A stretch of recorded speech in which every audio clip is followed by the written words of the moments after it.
Hello, this is my review for Alice Madness Returns, released in 2011. Okay, I'm going to keep this short because I've already done this review before, but it didn't record all of it, so I'm going to try my best. Um, Basically, Alice Madness Returns is a kind of old school platformer. 3D, fully 3D. It's not like a side. There are elements of side scrolling, but they're kind of few and far between. Um, but mainly, it's full 3D kind of platforming. Um, where Alice is kind of back in Wonderland, but it's all distorted and unusual.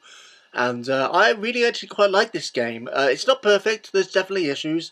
But overall, it was kind of a challenging, rewarding game with a kind of fucked up but interesting story, I guess. Yeah, that's probably its chiefest kind of down point, and also its best point. It's very odd, is that it has a great visual style in terms of how it looks, but actually it gets a little grating in terms of being so downbeat.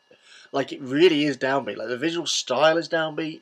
A lot of greys, a lot of like dark colours and morbid like imagery. And then on top of that, the actual story is really fucked up, especially when I won't spoil it now, but when you get towards the end and you find out more about what's going on, it really is pretty dark.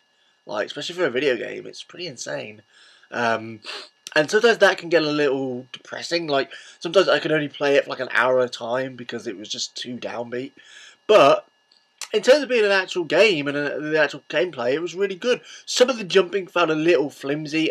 Not flimsy, but it felt they gave you a lot of chances to get it right. But sometimes it felt kind of like you were like the gravity was slightly off. Like you were just kind of floating a bit too much.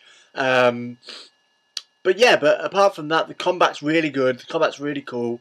The selection of weapons is really good. And I think it's a good challenge because there's not many challenges out there in gaming these days, and I think it's kind of like a callback to the old style. So I'd recommend if anyone looking for a challenge and an interesting game in terms of gameplay, just be prepared to be quite depressed. But yeah, I would recommend people to get this game. It's kind of underrated and kind of flew under the radar, but deserved a little more than it got. So if you do check it out, I do hope you enjoy it. Just I do hope you enjoy it. Bye bye.